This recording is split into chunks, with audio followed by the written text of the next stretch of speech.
Primeira Carta aos Coríntios, capítulo 1. Eu, Paulo, chamado e enviado por Jesus, o Messias, conforme o plano de Deus, com meu amigo Sóstenes, envio esta carta a vocês da Igreja de Deus em Corinto, cristãos purificados por Jesus e separados para uma vida plena de Deus.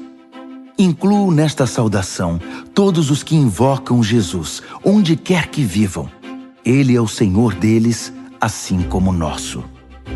Que todos os dons e benefícios que vêm de Deus, nosso Pai, e do Senhor Jesus Cristo, sejam de vocês. Toda vez que penso em vocês, e o faço com frequência, agradeço a Deus pela vida que levam, com livre acesso a Ele concedido por Jesus. O que aconteceu com vocês é algo que excede a imaginação humana e não pode ser dito em palavras. Cristo pode ser visto claramente na vida de vocês. Basta pensar que vocês não precisam de nada, já têm tudo. Todos os dons de Deus estão entre vocês, que aguardam com expectativa o retorno do Senhor Jesus. Além disso, Deus está com vocês, disposto a mantê-los no caminho, até que todas as coisas sejam acertadas de vez por Jesus.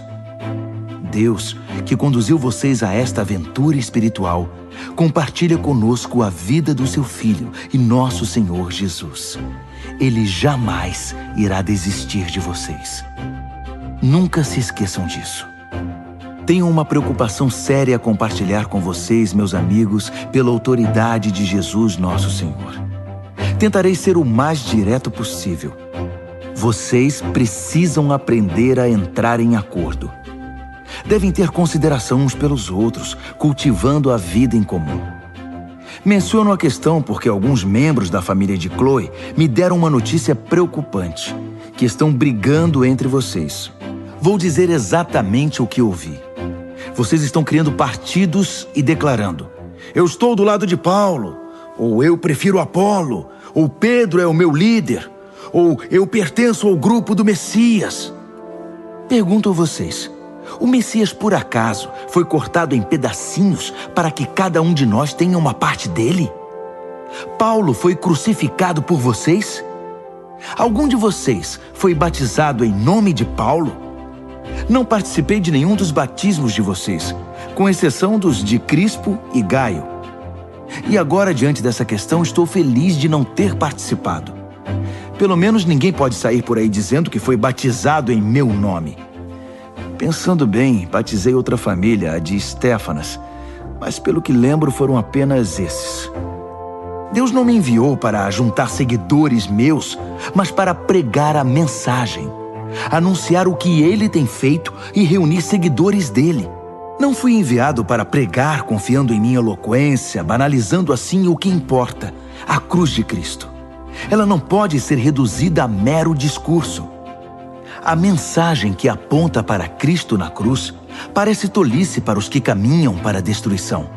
Mas para quem está no caminho da salvação, faz todo sentido. Está escrito: destruirei a sabedoria dominante, mostrarei que quem se acha sábio é louco. Onde acharão alguém verdadeiramente sábio, educado e inteligente na época atual? Deus já não denunciou tudo isso como mera pretensão, palavras sem sentido? O mundo, com sua sabedoria fantasiosa, nem mesmo chegou perto do conhecimento de Deus. Por isso, em sua sabedoria, Deus decidiu usar o que o mundo considera tolice, pregação acima de tudo, para levar os que confiam nele ao caminho da salvação. Enquanto os judeus buscam milagres e os gregos correm atrás de sabedoria filosófica, nós prosseguimos anunciando Cristo o crucificado. Os judeus o consideram uma pedra de tropeço e os gregos um absurdo.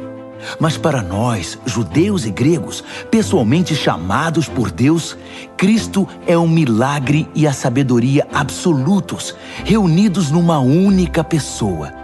A sabedoria humana é quase nada comparada com o aparente absurdo de Deus.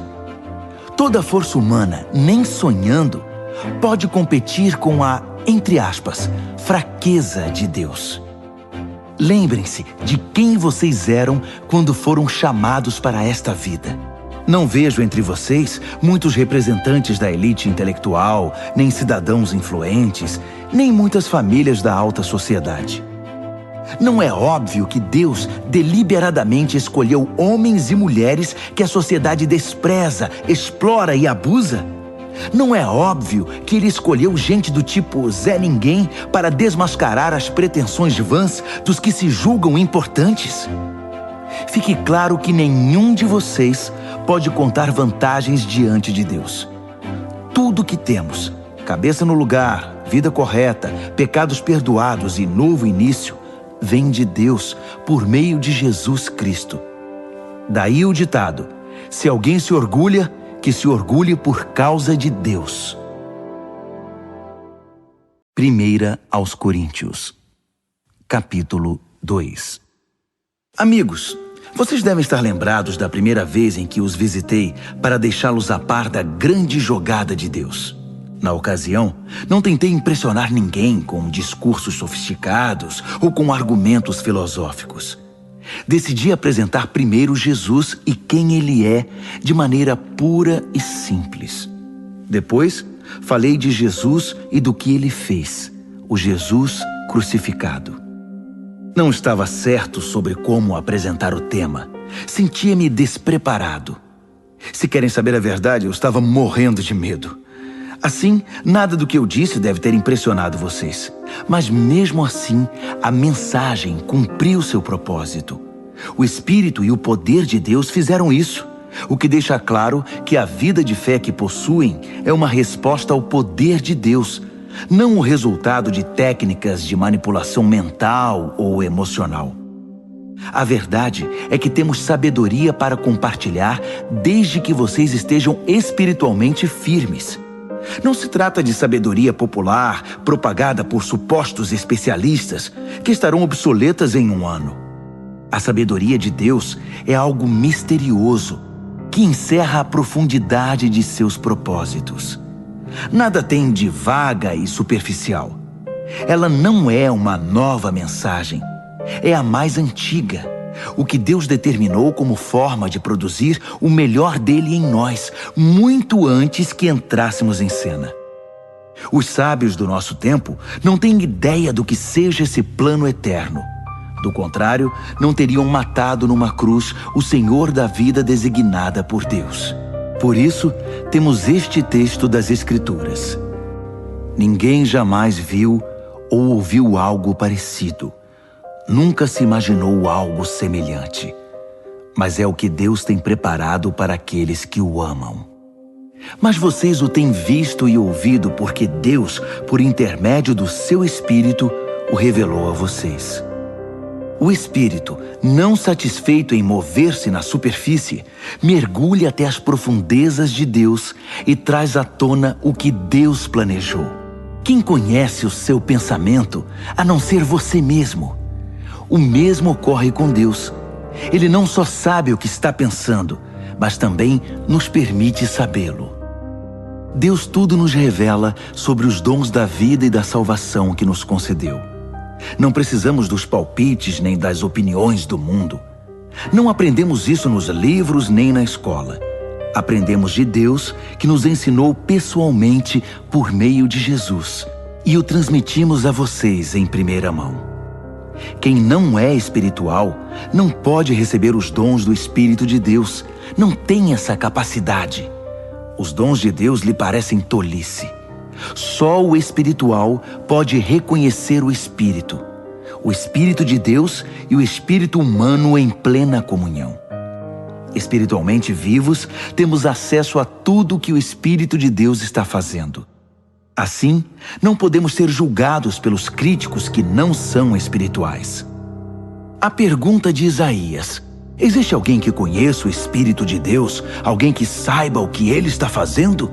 Foi respondida: Cristo sabe, e nós temos o Espírito de Cristo. Primeira Carta aos Coríntios, capítulo 3. No entanto, amigos, sinto-me frustrado pela maneira nada espiritual com que vocês lidam uns com os outros e com Deus. Vocês estão agindo como bebês em relação a Cristo. Parece que só sabem mamar. Pois bem, vou amamentá-los, visto que não sabem se alimentar sozinhos. Quando vocês se apegam a algo apenas por se sentirem bem ou para dar impressão de que são importantes, não são muito diferentes de um bebê de colo, que só fica contente quando tudo lhe agrada. Quando um de vocês diz, estou do lado de Paulo, e o outro diz, eu prefiro Apolo, não está sendo infantil? Quem vocês pensam que Paulo é? Ou Apolo? Somos servos, nós dois, que os serviram enquanto aprendiam a confiar a vida ao Senhor. Cada um de nós cumpriu a tarefa de servo. Eu plantei a semente, Apolo regou as plantas, mas Deus fez vocês crescerem.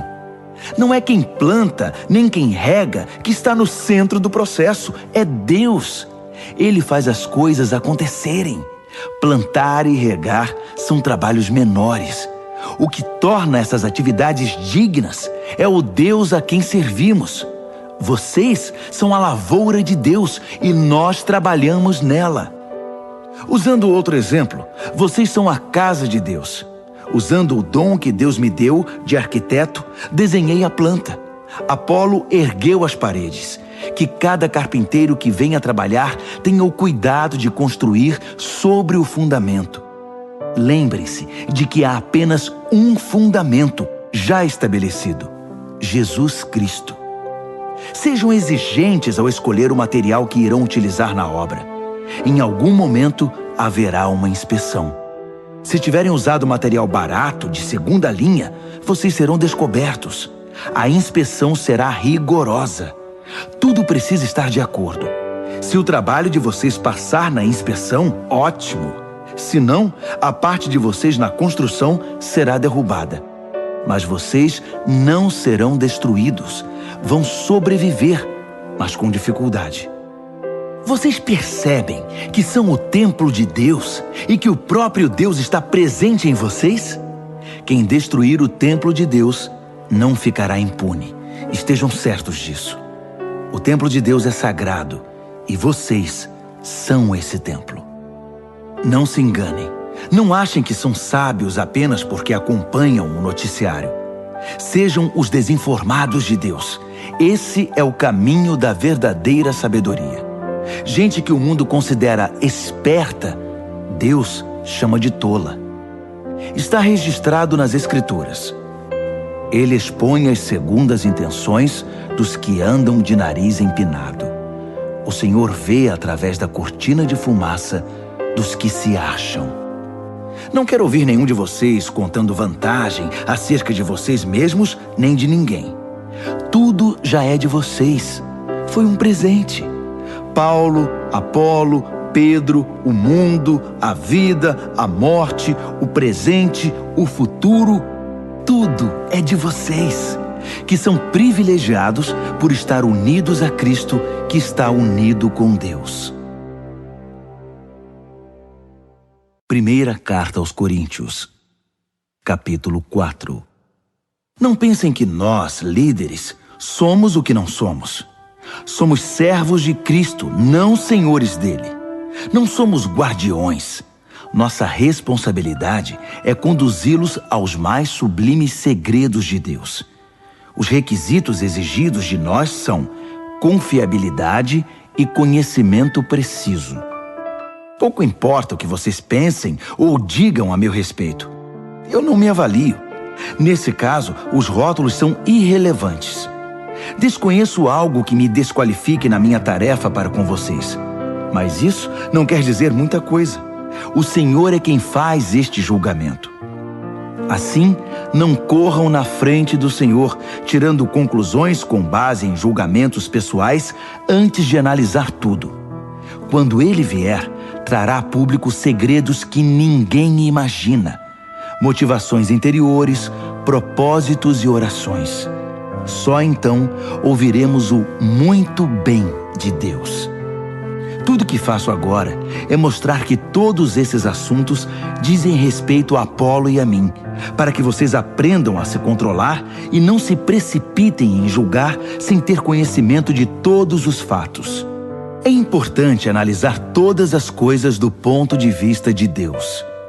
Não me agrada vê-los bajulando uns e difamando outros com base em boatos. Pois quem é que realmente conhece vocês, que sabe o que tem no coração? E se conhecesse, descobriria algo de que possam se vangloriar? Não são dons de Deus tudo que vocês têm e são? Por que então tantos rótulos e disputas? Vocês já têm tudo de que precisam. Têm mais acesso a Deus do que podem imaginar. Deixando de lado Apolo e a mim, vocês estão no topo do mundo, pelo menos no mundo de Deus. E nós estamos lá com vocês. O que vejo é que nós, que temos a mensagem, fomos colocados por Deus num palco, mas ninguém quer comprar o ingresso. Somos como um acidente na rua para o qual o mundo olha quando passa. Somos os desajustados do Messias. Vocês podem estar seguros, mas nós vivemos em meio a fragilidades e incertezas.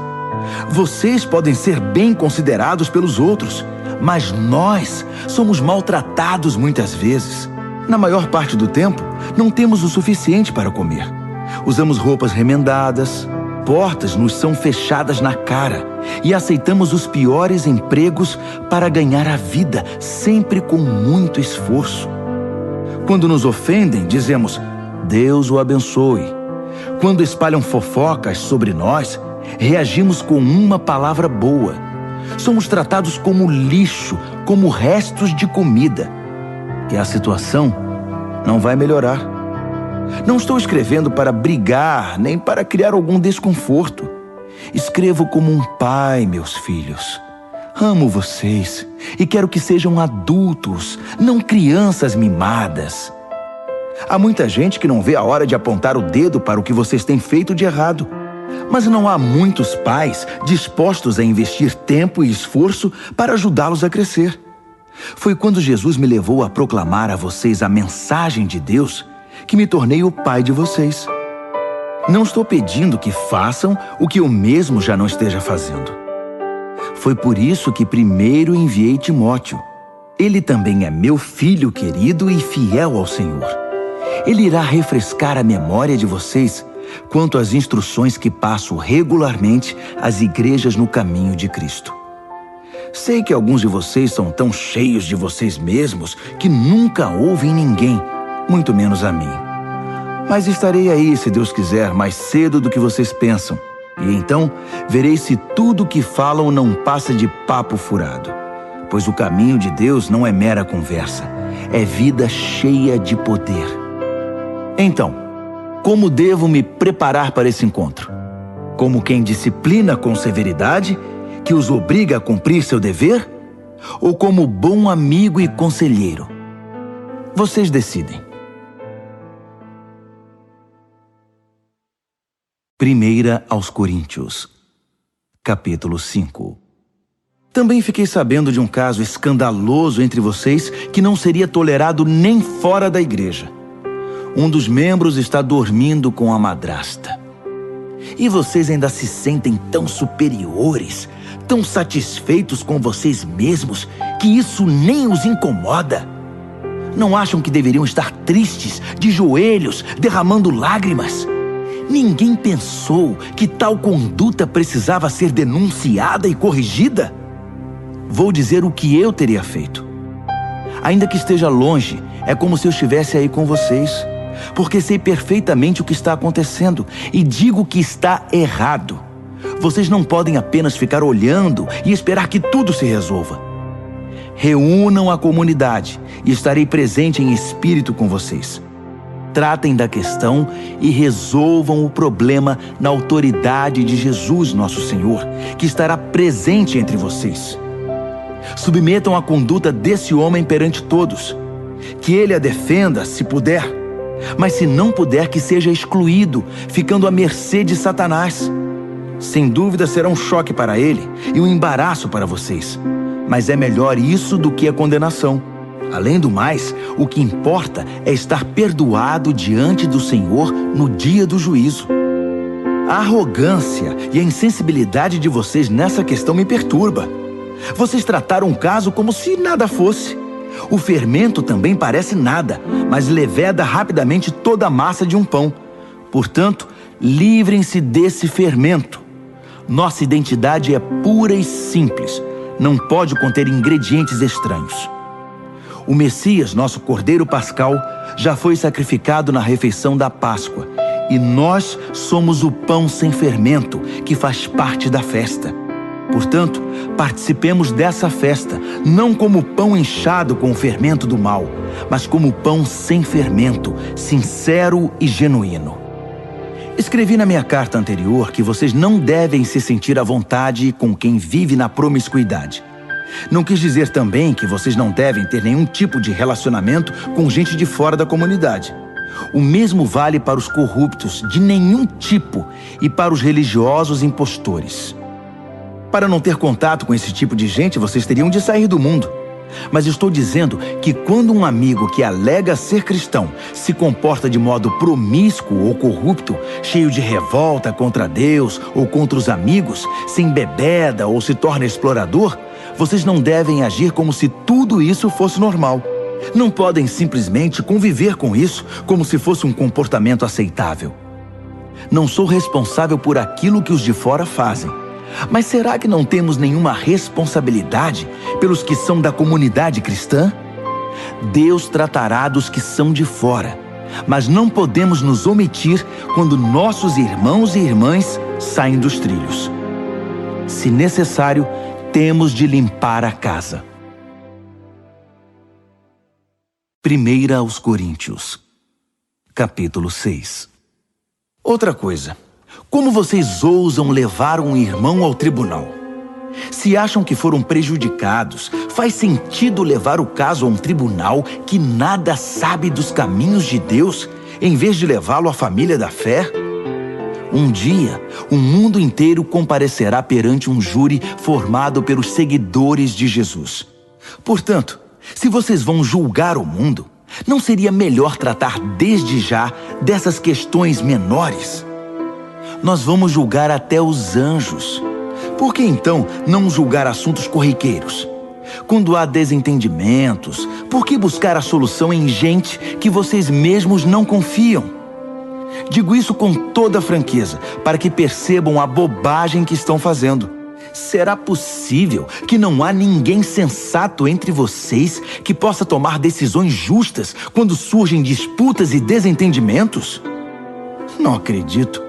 E vocês estão levando o irmão ao tribunal perante gente que nem sequer crê em Deus. Como podem fazer justiça se não creem no Deus da justiça? Batalhas judiciais são manchas na comunidade. Não seria melhor arcar com o prejuízo e esquecer tudo? Agindo assim, vocês estão incentivando mais erros e injustiça e causando mais sofrimento à família cristã. Não percebem que esse não é o caminho de se viver? Os injustos, que não se preocupam com Deus, não farão parte de seu reino. Quem usa e abusa das pessoas, do sexo, da terra e de tudo que nela existe, não se qualifica como cidadão do reino de Deus. Estou falando de libertinagem heterossexual, devassidão homossexual, idolatria, ganância e vícios destruidores. Alguns de vocês, por experiência, sabem do que eu estou falando, pois não faz muito tempo vocês estavam nessa lista. Mas foram purificados e tiveram uma nova chance oferecida por Jesus, nosso Senhor e Messias, e pelo Deus presente em nós, o Espírito. Só porque algo é correto diante da lei, não significa que seja espiritualmente apropriado. Se eu saísse por aí fazendo tudo que tenho direito de fazer, seria um escravo dos meus caprichos. Vocês conhecem o velho ditado? Primeiro você come para viver, depois vive para comer? Pois bem, pode ser verdade que o corpo seja apenas temporário, mas não é desculpa para entupi-lo de comida ou entregar-se ao sexo. Uma vez que o Senhor nos honra com um corpo, honremos também a Ele com o nosso corpo. Deus honrou o corpo do Senhor, levantando-o do túmulo. Ele usará o mesmo poder para ressuscitá-los. Até lá, lembrem-se de que nosso corpo foi criado com a mesma dignidade do corpo do Senhor. Vocês não levariam o corpo do Senhor a um prostíbulo, levariam? Espero que não. Sexo é mais do que pele sobre pele. É tanto um mistério espiritual quanto um ato físico. Como está nas Escrituras, os dois se tornam um. Já que queremos nos tornar espiritualmente um com o Senhor, não devemos buscar o tipo de sexo que foge do compromisso e da intimidade, ficando mais solitários ainda. O tipo de sexo que nunca se torna um. Há um aspecto no qual os pecados sexuais são diferentes de todos os outros. No pecado sexual, violamos a sacralidade do corpo, que foi feito para o amor idealizado por Deus para tornar-se um com a outra parte. Ou vocês não sabem que o corpo é um lugar sagrado onde mora o Espírito Santo? Vocês percebem que não podem viver de qualquer maneira desperdiçando algo pelo qual Deus pagou um preço tão alto? A parte física não é mero apêndice da parte espiritual. Tudo pertence a Deus. Portanto, deixem que as pessoas vejam Deus no corpo de vocês e através dele.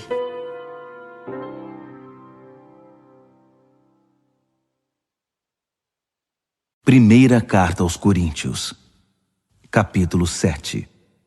Passemos agora às perguntas que vocês fazem na carta que me enviaram. Primeira, é bom ter relações sexuais? Sem dúvida, mas de maneira certa. É bom estar casado, tanto para o homem quanto para a mulher. Os impulsos sexuais são fortes, mas o casamento é forte o bastante para contê-los, permitindo uma vida sexual equilibrada e plena num mundo de desordem sexual. O leito matrimonial deve ser marcado por mutualidade. O marido procurando satisfazer a esposa procurando satisfazer o marido. O casamento não é um espaço para brigar por direitos. O casamento é uma decisão de servir a outra parte na cama ou fora dela. A abstinência sexual é possível por um período de tempo, se ambos concordarem e se for para algum propósito de jejum e oração, mas apenas em ocasiões assim. Depois, voltem um para o outro. Satanás conhece maneiras engenhosas de nos tentar quando menos esperamos. Entendam que não estou ordenando tais períodos de abstinência. Apenas dou o melhor conselho se vocês quiserem proceder assim. Às vezes, penso que seria melhor que todos fossem solteiros como eu. Uma vida mais simples em muitos sentidos. Mas o celibato não é para todos. Assim como o casamento também não. Deus dá a alguns o dom de ser solteiro e a outros o dom de ser casado. Entretanto, digo aos solteiros e viúvos que não estar casado talvez seja o melhor para eles, como tem sido para mim. Mas se não conseguirem conter seus desejos e emoções, devem se casar. As dificuldades do casamento são de longe preferíveis à vida do solteiro sexualmente tentado. Se você está casado, continue casado. Ordem do Senhor, não minha. Se a esposa abandonar o marido, ela deve permanecer solteira ou então voltar atrás e se acertar com ele. E o marido não tem o direito de se livrar da esposa. Para os casamentos mistos, cristão casado com não cristão, não temos mandamento explícito da parte do Senhor. Mas vocês devem fazer o seguinte: se você é um homem casado com uma mulher que não é cristã, mas que mesmo assim deseja viver com você, continue com ela. Se você é uma mulher casada com um homem que não é cristão, mas que deseja viver com você, continue com ele. O marido descrente participa em certa medida da santidade da esposa, e a esposa descrente de igual maneira participa da santidade do marido. De outro modo, os filhos seriam deixados de fora, mas eles também estão incluídos nos propósitos espirituais de Deus. No entanto, se o cônjuge descrente vai embora, deixe que vá. Não seja desesperadamente dependente. Deus nos chamou para viver bem da maneira mais pacífica possível. Você, esposa, não tem como saber se o seu modo de agir pode trazer seu marido de volta, não apenas para você, mas para Deus. Marido, você não tem como saber se o seu modo de agir pode trazer sua esposa de volta não apenas para você, mas para Deus. Não alimente o desejo de estar em outro lugar ou com outra pessoa. Você está agora no lugar que Deus preparou para você. Viva, obedeça, ame e creia nesta situação. É Deus, não sua situação conjugal, que define sua vida. Não pensem que estou sendo mais duro com vocês do que com outras igrejas. Dou o mesmo conselho a todas elas. Você era judeu quando Deus o chamou? Não desfaça a sua condição. Você era não judeu no tempo do seu chamado? Não tente se tornar judeu. Ser judeu não é o mais importante. O que importa é obedecer ao chamado de Deus e seguir seus mandamentos. Continue como você estava quando Deus o chamou. Você era escravo? Escravidão não é obstáculo para crer. Não quero dizer que você esteja impedido de sair. Se você tiver uma chance de obter a liberdade, vá em frente. Estou apenas tentando dizer que com seu novo Senhor você vai experimentar uma liberdade maravilhosa, inimaginável. Mas se você era livre quando Cristo chamou, irá experimentar como é maravilhoso tornar-se escravo de Deus, o que é igualmente inimaginável. Todos vocês, escravos e livres, um dia foram reféns de uma sociedade pecaminosa. Mas um valor imenso foi pago pelo resgate de vocês. Agora que estão livres dos velhos vícios, não voltem a ser ou fazer o que o mundo pede a vocês. Amigos, permaneçam na condição em que foram chamados por Deus. Ele está com vocês. Permaneçam firmes com Ele do lado. O Senhor não deu orientações explícitas para as virgens, mas como sou muito experiente na misericórdia do Senhor e sempre fiel, confiem no meu conselho. Por causa das pressões atuais que sofremos de todo lado, talvez fosse melhor permanecerem assim. Você está casado? Permaneça casado. Não está casado? Não se case. Mas se vier a se casar, não comete pecado. O que estou dizendo é que quando você se casa, assume um peso a mais, numa época já estressante demais. Eu queria poupá-los disso. Quero ressaltar, amigos, que o tempo é essencial. Não há tempo a perder. Portanto, não compliquem a vida desnecessariamente. Vivam de maneira simples. No casamento, na tristeza, na alegria, no que for. Mesmo em assuntos corriqueiros, como na rotina diária das compras. Sejam econômicos na escolha das muitas coisas que o mundo tenta empurrar para vocês. O mundo, como vocês o conhecem, está se desvanecendo. Quero que vivam o máximo que puderem, livres de complicações. Quem não é casado está livre para se dedicar unicamente ao Senhor. O casamento envolve a pessoa nos emaranhados da vida doméstica e na necessidade de agradar o cônjuge. Essas demandas exigem quase toda a atenção. O tempo e a energia que os casados gastam no cuidado mútuo podem ser utilizados para Deus por quem não é casado. Estou tentando facilitar as coisas, não torná-las mais difíceis. Tudo o que desejo é que vocês sejam capazes de desenvolver um modo de vida no qual possam se dedicar ao Senhor sem distrações. Se um homem tem uma amiga a quem é leal, mas não tem intenção de se casar, decidido a servir a Deus como solteiro, e depois muda de ideia e decide casar-se com ela, ele deve ir em frente e se casar, não é pecado. O casamento não está um degrau abaixo do celibato, como alguns dizem. Mas se o homem está bem em sua decisão pela vida de solteiro dedicada a Deus, e for essa sua convicção, não algo que lhe foi imposto, ele deve permanecer assim. O casamento é espiritual e moralmente correto, e não é de modo algum inferior ao celibato, embora, como já disse, por causa dos tempos em que vivemos, tenham razões pastorais para encorajar o celibato. A esposa deve permanecer com o marido enquanto ele viver. Se ele morrer, ela está livre para se casar com quem quiser. É claro que deve casar-se com um cristão e ter a bênção do Senhor. Mas por enquanto, vocês sabem que penso que ela fará melhor se não se casar outra vez. O Senhor, na minha opinião, está de pleno acordo com esse conselho.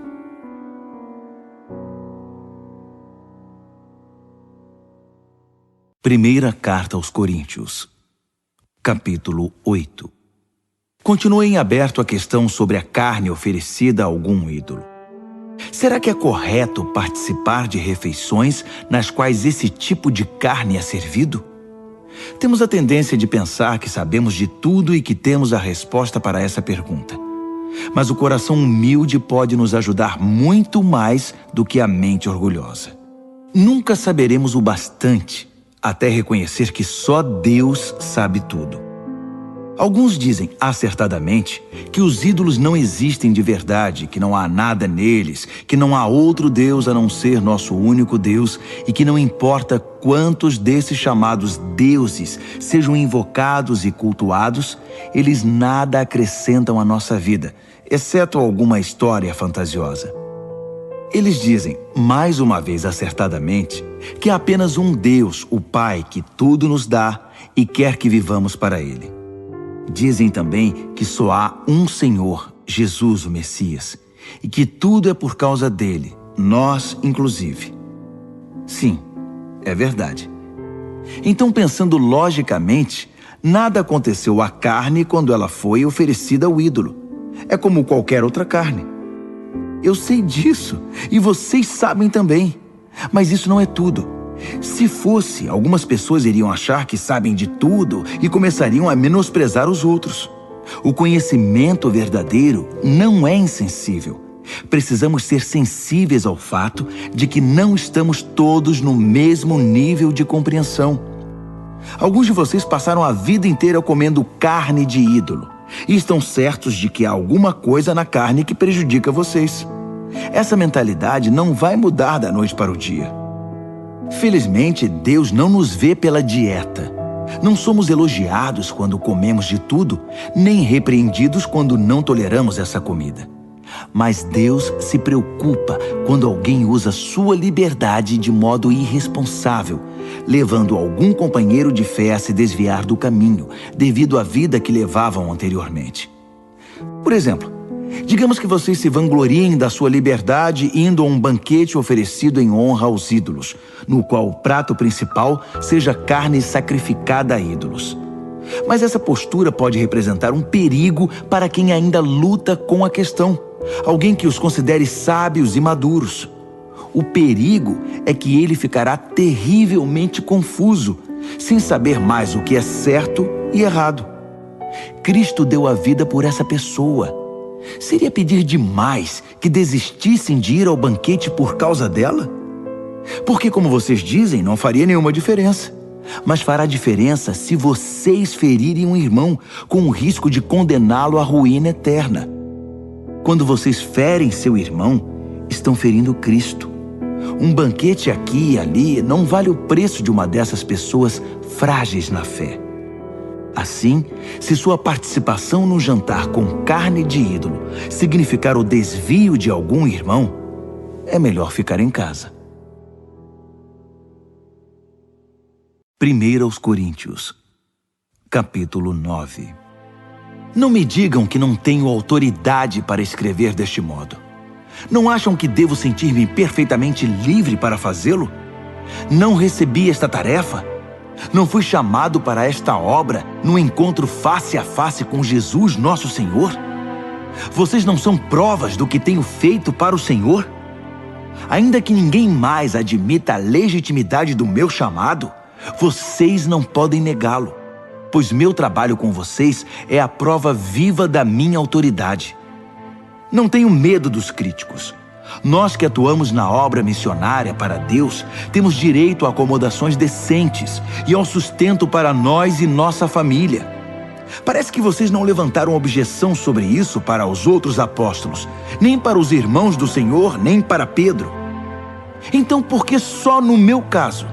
Será que só Barnabé e eu temos de ir desacompanhados e ainda pagar do próprio bolso? Será que um soldado trabalha por conta própria? Que lavrador é proibido de comer dos frutos do próprio trabalho? Que fazendeiro não bebe o leite de seu rebanho? Não estou exagerando apenas por estar irritado. Tudo isso está escrito na lei de Moisés. Não amordace o boi, impedindo-o de comer os grãos enquanto debulha.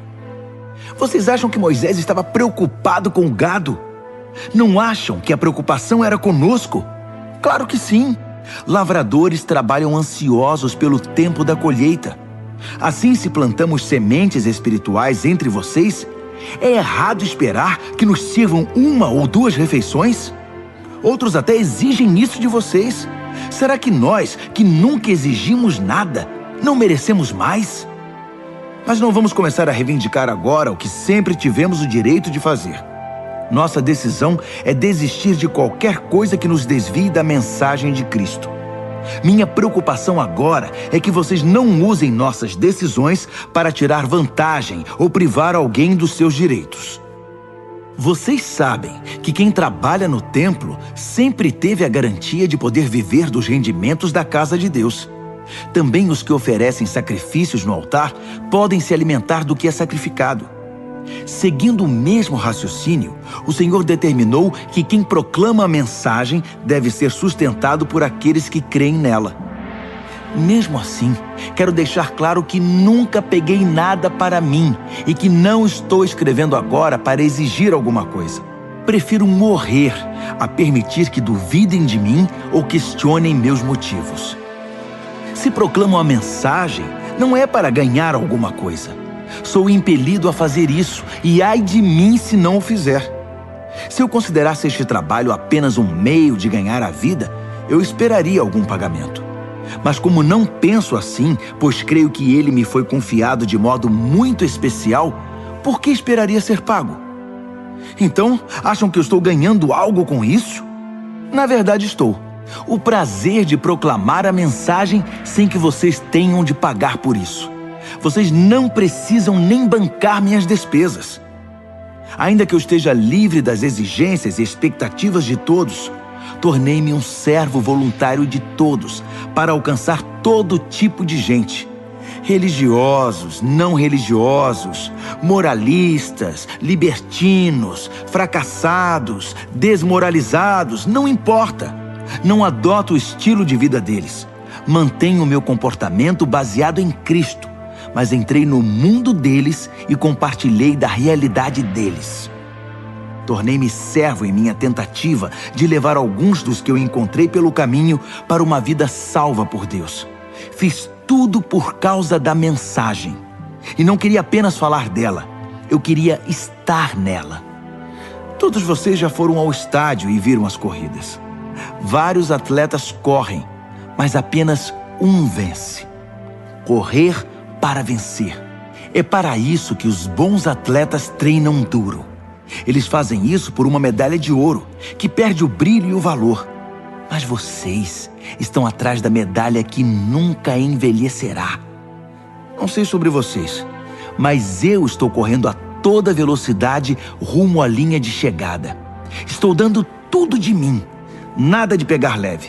Estou alerta e preparado. Não vou ser apanhado dormindo no ponto. Depois de mostrar o caminho para os outros, nem posso pensar que eu poderia perder. 1 aos Coríntios, capítulo 10. Amigos, lembrem-se da nossa história e aprendam. Nossos antepassados foram todos guiados por uma nuvem e conduzidos milagrosamente através do mar. Eles passaram através das águas, num batismo como o nosso, enquanto Moisés os levava da morte e da escravidão para a vida de salvação. Todos comeram e beberam a mesma comida e bebida, providenciadas diariamente por Deus. Eles beberam da rocha, uma fonte de Deus, que os acompanhava por onde fossem. E a rocha era Cristo. Mas experimentar as maravilhas e graças de Deus não pareceu significar muito, porque muitos deles foram vencidos pela tentação no terrível deserto, e Deus não ficou satisfeito. O mesmo pode acontecer conosco.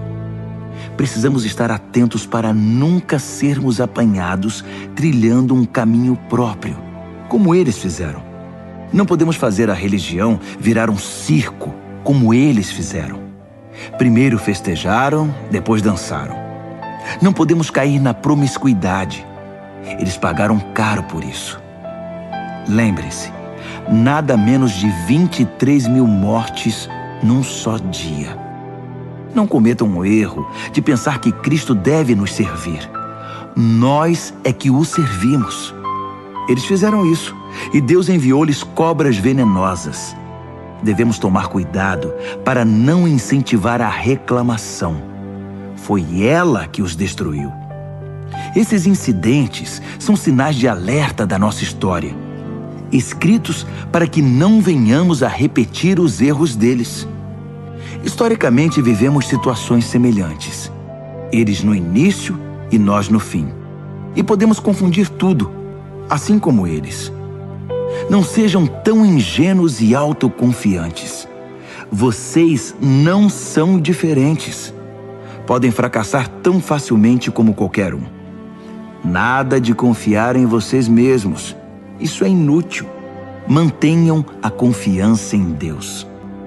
Nenhuma tentação, nenhum teste que surge no caminho de vocês é maior que o enfrentado por outros. Tudo que vocês precisam lembrar é que Deus não deixará que fracassem. Ele nunca permitirá que sejam pressionados além do limite, mas estará sempre com vocês para ajudá-los a vencer a tentação. Portanto, prezados amigos, quando virem alguém reduzindo Deus a algo que possam usar ou controlar como um ídolo, afastem-se dessa pessoa o mais rápido que puderem. Reconheço que estou me dirigindo a cristãos maduros. Tirem suas conclusões. Quando bebemos o cálice da bênção, não estamos participando do sangue da própria vida de Cristo? E não ocorre o mesmo com o pão que partimos e comemos? Não estamos participando do corpo da própria vida de Cristo? Por haver um pão, é que apesar de muitos, nos tornamos um. Cristo não está dividido em nós. Em vez disso, nós nos tornamos um nele. Não reduzimos Cristo ao que somos. Ele nos eleva ao que Ele é. É o que aconteceu no antigo Israel. Os que comeram os sacrifícios oferecidos no altar de Deus participaram da ação de Deus no altar. Percebem a diferença? Sacrifícios oferecidos a ídolos são oferecidos a nada, pois o ídolo não é nada, ou pior do que nada, um demônio. Não quero que vocês se tornem parte de algo que os diminua. E vocês não podem estar em dois caminhos, participando do banquete do Senhor num dia e festejando com demônios no outro. O Senhor não suporta isso. Ele nos quer por inteiro. É tudo ou nada. Acham que podem aborrecê-lo sem prejuízo? Analisando a situação por certo ângulo, vocês poderiam dizer: tudo está certo. Por causa da imensa generosidade e da graça de Deus, não precisamos dissecar nossos atos para saber se serão aprovados. Mas a questão não é apenas confirmar se está certo. Queremos viver bem, mas nosso objetivo principal deve ser ajudar os outros a viver bem.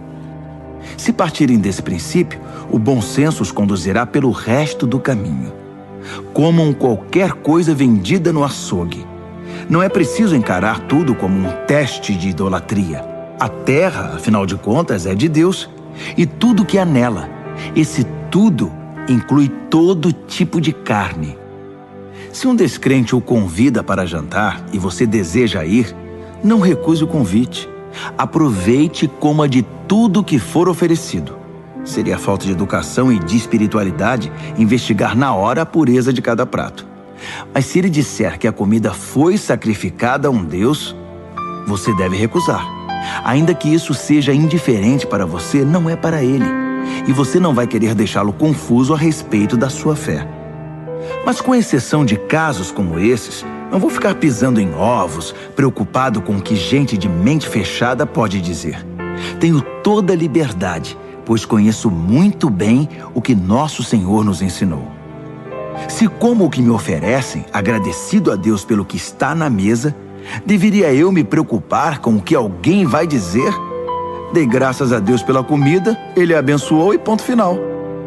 Assim, façam suas refeições com prazer, sem se preocupar com o que alguém possa dizer, pois vocês estão comendo para a glória de Deus acima de tudo, não para agradar a essas pessoas.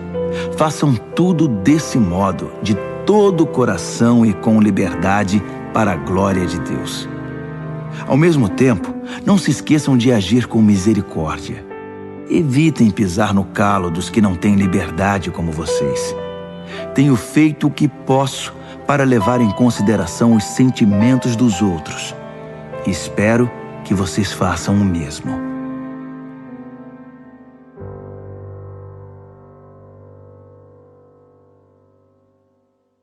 Primeira Carta aos Coríntios, capítulo 11. Fico feliz por saber que vocês continuam a se lembrar de mim e a me honrar, guardando as tradições da fé que ensinei. Toda autoridade verdadeira vem de Cristo. No relacionamento conjugal, existe autoridade da parte de Cristo para o marido e da parte do marido para a esposa. A autoridade de Cristo é a autoridade de Deus. Qualquer homem que fala com Deus ou sobre Deus sem respeito pela autoridade de Cristo está desonrando o Senhor. E a esposa que fala com Deus sem respeito para com a autoridade do marido está desonrando seu marido. Pior ainda, está desonrando a si mesma. Uma cena lamentável. É como se estivesse com a cabeça rapada. Essa é a origem do costume de a mulher cobrir a cabeça no culto, enquanto o homem tira o chapéu. Com esses atos simbólicos, homens e mulheres que muitas vezes batem de frente um com o outro, submetem sua cabeça ao cabeça, Deus. A propósito, não valorizem demais as diferenças entre homem e mulher. Nem o homem nem a mulher podem caminhar sozinhos ou reivindicar prioridade. O homem foi criado primeiro, como belo reflexo resplandecente de Deus. É verdade. Mas a mulher brilha com mais beleza, tendo por cabeça o seu marido. É verdade que a primeira mulher veio do homem, mas daí em diante todo homem vem de uma mulher. E uma vez que na prática todas as coisas vêm de Deus, vamos deixar de lado essa discussão sobre quem vem primeiro. Vocês não concordam que fica bem uma mulher com seu belo cabelo orar a Deus em adoração? Isso nos lembra a atitude dos anjos. Também não fica bem um homem orar a Deus com a cabeça coberta em reverência, mostrando submissão? Não há um belo simbolismo natural aqui? Todavia, espero que não fiquem debatendo sobre isso. Todas as igrejas de Deus veem a questão dessa maneira. Não quero que vocês sejam exceção. Quanto ao próximo item, não estou satisfeito. Soube que quando vocês se reúnem, o pior em vocês aparece, não o melhor. Para começar, temos as divisões, pois vocês competem e se criticam mutuamente. Estou relutante em crer nisso, mas entendo o que se passa. O que posso dizer é que todas essas diferenças trarão à luz a verdade e a confirmarão. Descobri também que vocês levam suas divisões para o culto.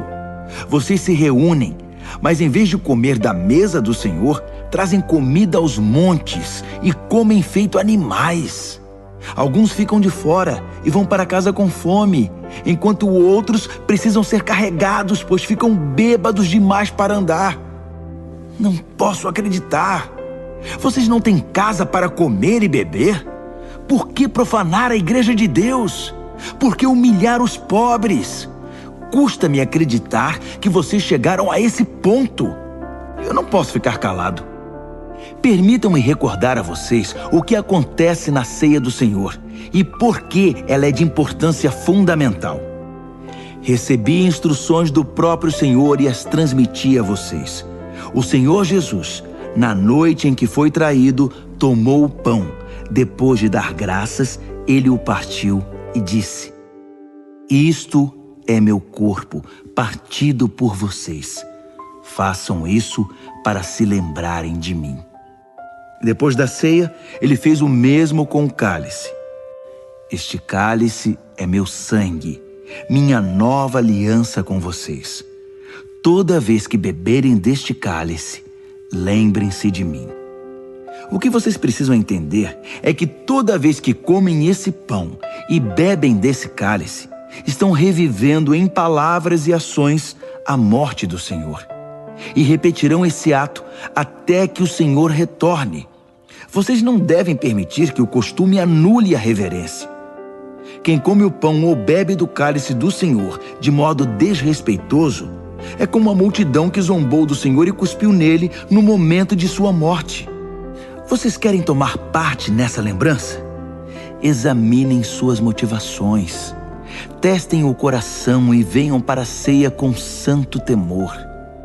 Se vocês não pensam no corpo partido do Senhor quando comem e bebem, correm o risco de enfrentar sérias consequências. É por isso que muitos de vocês estão doentes e apáticos, enquanto outros morreram antes do tempo. Se nos corrigirmos agora, não precisaremos ser corrigidos mais tarde. Melhor ser repreendido pelo Senhor agora que enfrentar o castigo depois. Portanto, meus amigos, quando vocês se reúnem na mesa do Senhor, sejam reverentes e educados. Se vocês estiverem com fome a ponto de não poderem esperar para ser servidos, é melhor ir comer em casa. Mas de modo algum transformem a ceia do Senhor em comilança e bebedeira ou em briga de família. Trata-se de uma refeição espiritual, uma festa de amor. Quanto às outras perguntas que vocês me fizeram, responderei pessoalmente na minha próxima visita.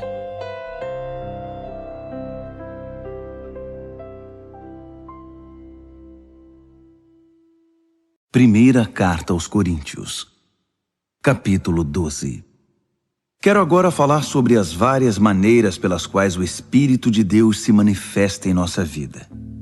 O tema é complexo e quase sempre mal compreendido, mas vocês precisam ser informados. Vocês se lembram de como eram quando não conheciam Deus, mudando de um Deus falso para outro, sem saber o que estavam fazendo, apenas imitando o que todos faziam? Na vida cristã é diferente.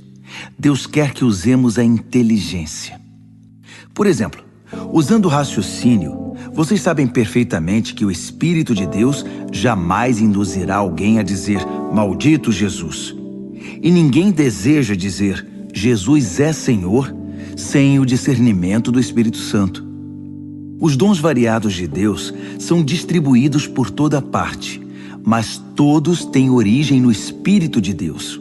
Os variados ministérios são desenvolvidos em toda parte, mas todos têm origem no Espírito de Deus. As variadas expressões do poder de Deus se manifestam em toda parte, mas o mesmo Deus está por trás de tudo. A cada cristão é dado algo a fazer, que mostre como Deus é. Todos ganham, todos são beneficiados. Todo tipo de dom é distribuído pelo Espírito para todo tipo de pessoa. A variedade é maravilhosa. Conselho sábio, entendimento claro, confiança sincera, cura dos enfermos, milagres, proclamação da palavra, discernimento de espíritos, línguas, interpretação de línguas. Todos esses dons têm uma origem comum, mas são distribuídos um a um pelo Espírito de Deus. Ele decide quem recebe o que e quando. É fácil entender como essa diversidade funciona se olharmos para o corpo humano. Nosso corpo está dividido em muitas partes, membros, órgãos, células. Mas a despeito de tantas partes, ainda é um corpo. Ocorre o mesmo com Cristo. Por meio do seu Espírito único, dissemos a Deus a nossa vida incompleta e sem sentido. Costumávamos tomar decisões de forma independente, mas agora vivemos uma vida plena e integrada, em que Ele tem a palavra final em tudo. É o que proclamamos em palavra e ação quando fomos batizados. Cada um de nós é agora uma parte de seu corpo ressuscitado, renovado e sustentado por uma fonte, seu Espírito, da qual todos nós bebemos. Nossos antigos rótulos como judeu ou grego, escravo ou livre, não têm mais utilidade. Precisamos de algo maior, mais abrangente. Quero que entendam que tudo isso faz vocês terem mais importância. Um corpo não é apenas uma parte ampliada. O corpo é o conjunto de partes diferentes, mas semelhantes em combinação e que funcionam em conjunto. Faz algum sentido o pé dizer: não sou tão elegante quanto a mão, embelezada com anéis, por isso acho que não pertenço a este corpo? Se o ouvido disser: não sou importante como o olho que tudo vê, por isso não mereço estar na cabeça, vocês iriam querer tirá-lo do corpo? Se o corpo fosse todo olho, como poderia ouvir? Se fosse todo ouvido, como poderia cheirar? Mas sendo do jeito que é, podemos perceber que Deus pôs cada parte do corpo exatamente onde quis. Quero também que entendam que a diversidade mantém a importância de cada parte, impedindo que cada um dê valor apenas a si mesmo. Por melhores que sejam, vocês só têm importância por fazerem parte do corpo. Um olho enorme ou uma mão gigante não seria um corpo, e sim um monstro. O que temos é um corpo com muitas partes, cada uma do tamanho apropriado e em seu devido lugar. Nenhuma parte é importante por si mesma. Vocês podem imaginar o olho dizendo para a mão: fora, não preciso de você. Ou a mão dizendo para o pé: você está dispensado, não preciso mais de você. De fato, na prática, acontece o contrário. Muitas vezes, o que é menos proeminente é mais fundamental e também mais necessário. Por exemplo, vocês podem viver sem um olho, mas não sem o estômago. Quando seu corpo sofre, não faz nenhuma diferença se é um membro externo ou interno, maior ou menor. Todas as partes sofrem junto, pois cada parte tem a devida dignidade e importância. No entanto, vocês têm mais preocupação com as partes menos proeminentes.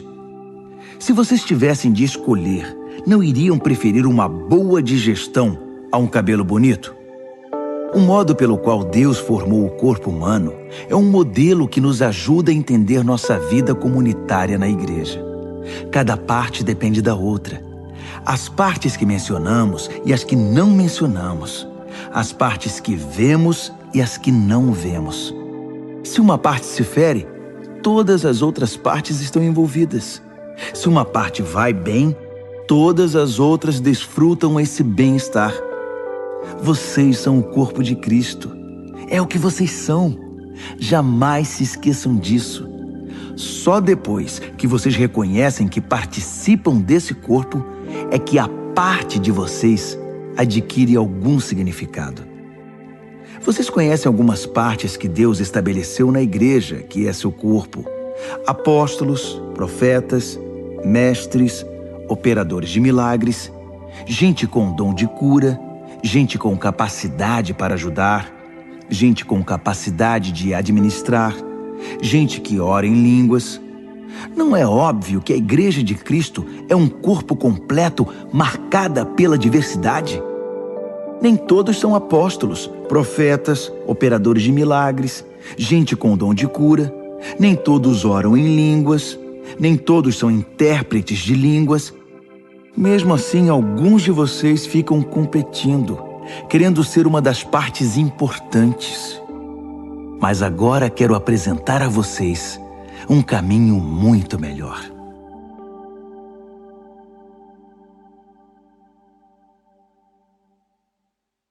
Primeira aos Coríntios, capítulo 13.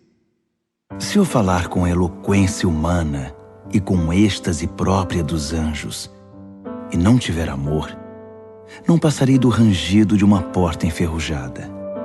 Se eu pregar a palavra de Deus com poder, revelando todos os mistérios e deixando tudo claro como o dia, ou se eu tiver fé para dizer a uma montanha pule e ela pular, e não tiver amor, não serei nada.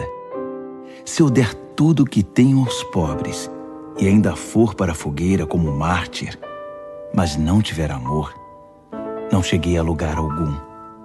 Assim, não importa o que eu diga, no que eu creia ou o que eu faça, sem amor, estou falido.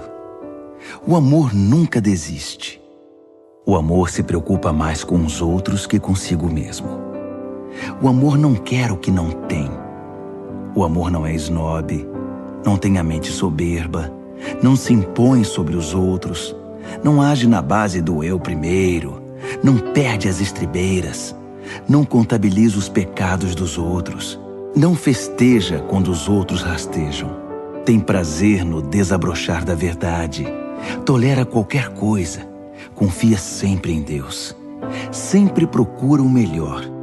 Nunca olha para trás, mas prossegue até o fim.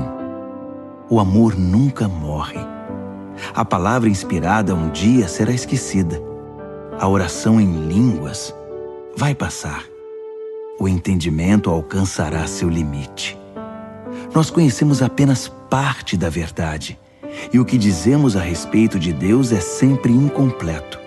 Mas quando o que é completo chegar, tudo o que é incompleto em nós deixará de existir. Quando eu era bebê no colo da minha mãe, eu balbuciava como qualquer bebê. Depois que cresci, deixei para sempre essas coisas de bebê. Hoje, não vemos as coisas com clareza. Estamos como que num nevoeiro, enxergando com dificuldade por entre a neblina. Mas isso não vai durar muito. O tempo vai melhorar e o sol vai aparecer. Então veremos tudo tão claramente quanto Deus nos vê, conhecendo-o diretamente, assim como Ele nos conhece. Mas por enquanto, até chegar à perfeição, temos 3 coisas que nos guiam até a consumação de tudo: confiança firme em Deus, esperança inabalável e amor extravagante. E o melhor desses 3 é o amor. 1 aos Coríntios, capítulo 14. Procurem viver uma vida de amor como se a vida dependesse disso, porque de fato depende. Entreguem-se aos dons que Deus dá. Acima de tudo, proclamem sua verdade. Se vocês o louvam quando falam línguas, Deus os entende e ninguém mais, pois vocês estão compartilhando aspectos pessoais, e isso é entre vocês e Ele. Mas quando proclamam sua verdade na linguagem comum, vocês permitem que outros conheçam a verdade e com isso possam crescer, fortalecer-se e experimentar a presença de Deus com vocês. Aquele que ora usando uma língua de oração em particular obtém muito proveito disso. Mas proclamar a verdade de Deus à igreja na língua comum produz crescimento e fortalecimento para a comunidade. Meu desejo é que todos vocês desenvolvam intimidade com Deus em oração. Mas não parem aí. Prossigam e proclamem sua verdade com clareza aos outros. É mais importante permitir o acesso ao conhecimento e ao amor de Deus por meio de uma língua que todos entendem que cultivar a presença de Deus em oração num idioma misterioso. A não ser, é claro, que alguém possa interpretar o que vocês estão dizendo para o benefício de todos. Amigos, pensem bem. Se diante de vocês eu orar de um modo que só Deus entende, que proveito vocês terão?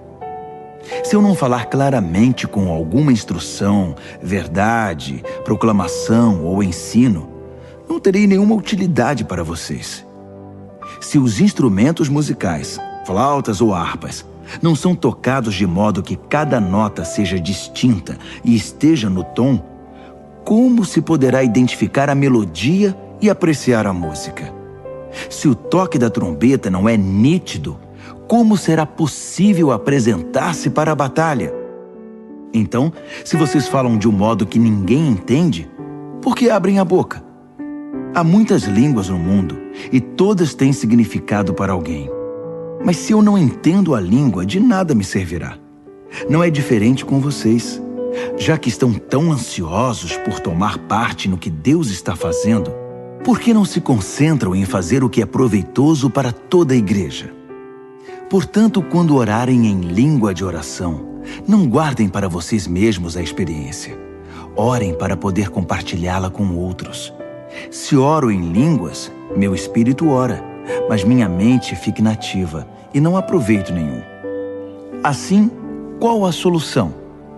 A resposta é simples. Façam as duas coisas. Devo ser espiritualmente livre quando oro, mas ao orar, devo também refletir e ser cuidadoso. Devo cantar com o espírito e também com a mente. Se você abençoa usando uma língua de oração que ninguém mais entende, como poderia um recém-chegado que não tem ideia do que está acontecendo saber a hora de dizer amém? Sua bênção pode ter alguma beleza, mas você deixou de fora quem não entende. Sou grato a Deus pelo dom que nos concedeu de orar e louvar em línguas. Esse dom nos permite desfrutar uma intimidade maravilhosa com Ele. Eu participo disso tanto quanto vocês, ou até mais. Só que quando estou com a igreja reunida para o culto, prefiro dizer 5 palavras que todos entendem, a dizer 10.000 que não façam nenhum sentido para os ouvintes. Para ser franco, eu estou impaciente com a infantilidade de vocês. Quanto tempo vai demorar para que cresçam e usem a cabeça como adultos? Tudo bem quando há uma falta de familiaridade infantil com o mal. Nesse caso, tudo de que precisamos é um simples não. No entanto, para dizer sim a alguma coisa, se exige algo mais. Só uma inteligência madura e bem exercitada poderá salvá-los de cair na ingenuidade. Dizem as Escrituras: em idiomas estranhos e pela boca de estrangeiros vou pregar a este povo, mas eles não vão ouvir nem acreditar. Assim, aonde esse falar em línguas que ninguém entende levará vocês? Isso não ajuda os cristãos e deixa os descrentes ainda mais confusos. Mas também é certo que essas línguas falam diretamente ao coração dos cristãos, sem alcançar os descrentes. Se a igreja estiver reunida e alguns descrentes estiverem ali quando vocês começarem a orar em línguas, dizendo coisas sem sentido para eles, pensarão que vocês perderam o juízo e sairão dali o mais rápido que puderem. Mas se houver descrentes num culto em que a verdade de Deus é transmitida com clareza, as palavras compreensíveis irão tocar o coração deles. E logo estarão ajoelhados diante de Deus, reconhecendo que Ele está no meio de vocês. Assim, quero que façam o seguinte: quando se reunirem no culto, cada um de vocês esteja preparado para fazer o que for proveito para todos.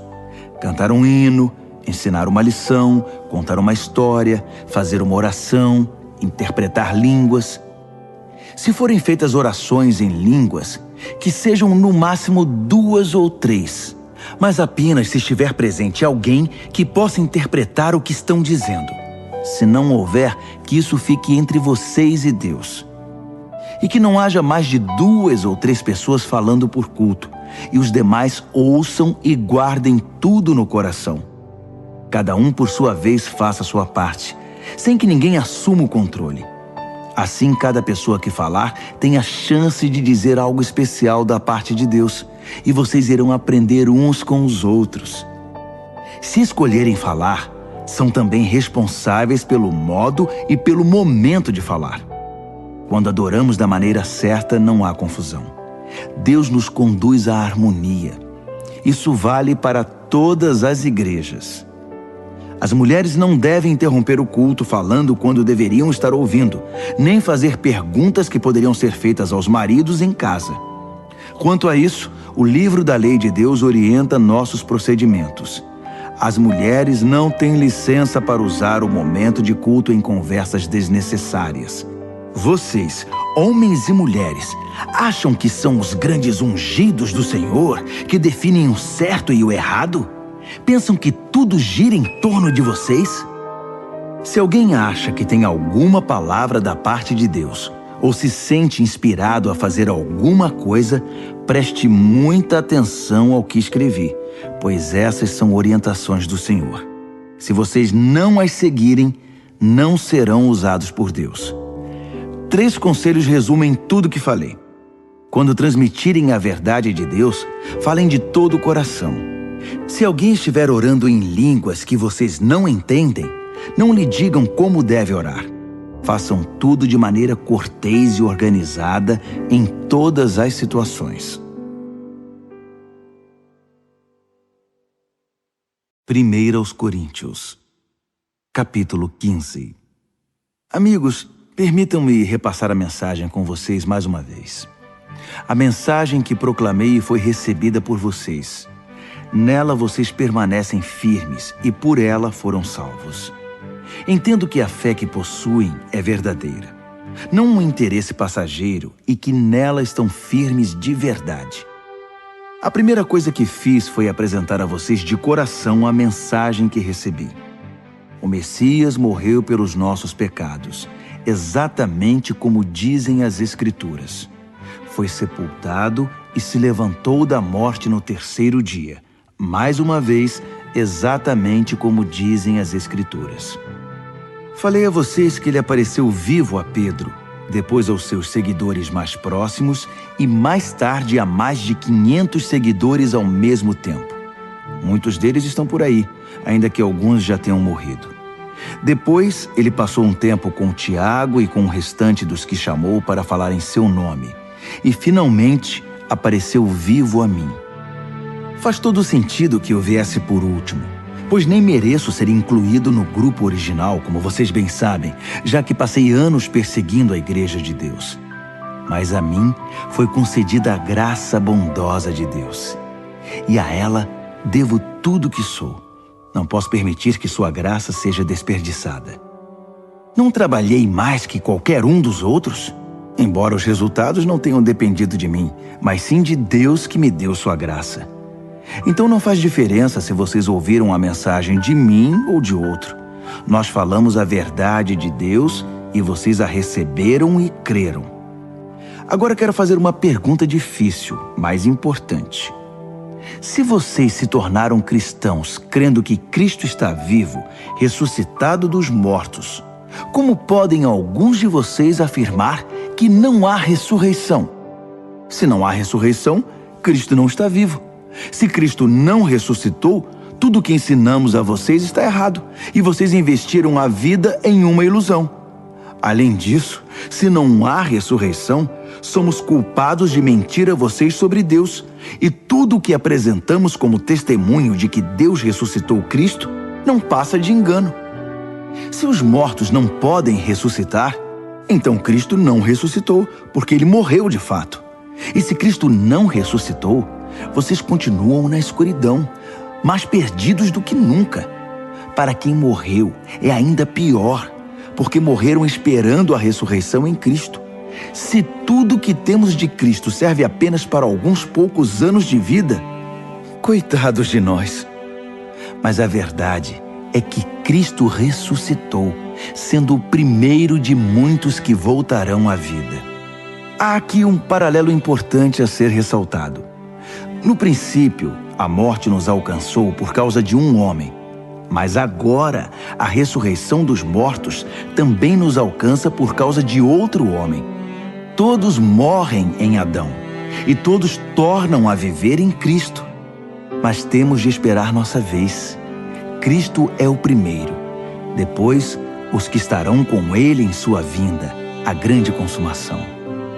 Nessa ocasião, depois de ter conquistado plena vitória, ele entregará o reino ao Pai. Ele não desistirá até vencer o último inimigo. E o último inimigo é a morte. Como disse o salmista, ele os venceu a todos e os pisoteou. É claro que isso não inclui o próprio Deus, porque quando tudo finalmente estiver sob o domínio de Deus, o Filho virá, ocupando o seu devido lugar. E o domínio de Deus alcançará sua plenitude, um final perfeito. Como entender que alguns de vocês se ofereceram para ser batizados em favor dos mortos? Se não existe ressurreição, para que este batismo? Não é uma contradição? E por que devo eu continuar arriscando a vida de forma tão perigosa? Encaro a morte praticamente todos os dias. Acham que eu faria isso se não estivesse convencido de que nossa ressurreição está garantida pelo Senhor ressuscitado? Acham que eu estava apenas bancando o herói quando enfrentei feras em Éfeso e por pouco não morri? É a ressurreição que motiva minhas palavras e ações, a minha vida. Se não há ressurreição, deveríamos seguir o ditado: comamos e bebamos que amanhã morreremos. Mas não se enganem, não se deixem levar pela conversa de que não há ressurreição. Lembrem-se, as más companhias destroem os bons hábitos. Pensem bem, Busquem a santidade de vida. Não desprezem a realidade da ressurreição, pois a ignorância a respeito de Deus traz grande prejuízo. A verdade é que uma discussão prolongada como essa é inútil. Um cético pode perguntar: como pode haver ressurreição? Mostre-me. Quero ver com os olhos. Com que esse corpo da ressurreição se parece? Na verdade, essa pergunta é absurda. Isso não se vê com os olhos. Entende-se por uma ilustração. Quando plantamos uma semente, ela morre e logo nasce uma planta. A semente e a planta são bem diferentes. A semente de uma laranja não se parece com uma laranjeira. O que plantamos é diferente do que colhemos. Assim também, o corpo que é sepultado como se fosse uma semente e o corpo da ressurreição são muito diferentes. Observem que a variedade de corpos é impressionante. Assim como há diferentes tipos de sementes, há diferentes tipos de corpos. Corpo humano, corpo dos mamíferos, das aves e dos peixes. Vendo toda essa diversidade, temos uma ideia da glória da ressurreição, pois além dos corpos da terra, há também outros corpos no espaço, o sol, a lua e as estrelas, vistos em sua diversidade, beleza e esplendor. O que contemplamos agora são apenas as sementes antes da ressurreição. Imaginem como serão belas e gloriosas as plantas da ressurreição. A ilustração da semente, que depois de plantada morre e ressurge como planta viva, é, na melhor das hipóteses, uma simples comparação, mas talvez lance alguma luz sobre o mistério do corpo da ressurreição. É preciso, porém, ter em mente que seremos ressuscitados para valer, que estaremos vivos para sempre. O corpo que morre não manifesta beleza, mas quando ressuscitar, será glorioso. Sepultado em fraqueza, ressurgirá poderoso. A semente plantada é natural. Essa semente faz nascer o que é sobrenatural. É a mesma semente, o mesmo corpo. Mas que diferença entre o que morre fisicamente e o que ressurge em imortalidade espiritual. Para prosseguir, devemos voltar a atenção para as Escrituras. O primeiro Adão recebeu a vida. Cristo, o último Adão, é espírito doador de vida. A vida física vem primeiro, depois a espiritual. O início se dá na terra, o desfecho se dá no céu. O primeiro homem veio da terra, e daí em diante os seres humanos são chamados terrenos. O segundo homem veio do céu, e por isso seremos celestiais. Assim como somos o reflexo do que está em nossa origem terrena, seremos o reflexo do nosso desfecho celestial. Amigos, eu preciso enfatizar que a vida natural terrena não nos leva ao reino de Deus. Sua própria natureza é morrer. Portanto, ela não poderia terminar naturalmente na vida do reino que dura para sempre. Mas quero compartilhar algo maravilhoso. Um mistério que talvez eu nunca entenda totalmente. Nem todos os cristãos vão morrer, mas todos serão transformados. O toque da última trombeta soará num piscar de olhos e o fim chegará. Ao sinal da trombeta celeste, os mortos se levantarão para nunca mais morrer, pois a morte perderá seu poder. Do mesmo modo, todos nós seremos transformados. Na ressurreição será assim. O que é perecível será substituído pelo que é imperecível. O mortal substituído pelo imortal. Então fará sentido o ditado: finalmente foi a morte derrotada pela vida. Ó morte, não está agora vencida? Ó morte, quem temerá a que era temida? Foi o pecado que tornou a morte tão terrível. E foi o código legal da culpa que conferiu ao pecado sua influência destruidora. Mas agora, graças a Deus, que por um só ato vitorioso da vida, derrotados estão o pecado, a culpa e a morte. E tudo graças ao nosso Senhor Jesus Cristo. Diante de tudo isso, prezados amigos, permaneçam firmes. Força! Nada de desânimo. Dediquem-se inteiramente ao trabalho do Senhor, pois nada do que fazem para Ele jamais será perda de tempo.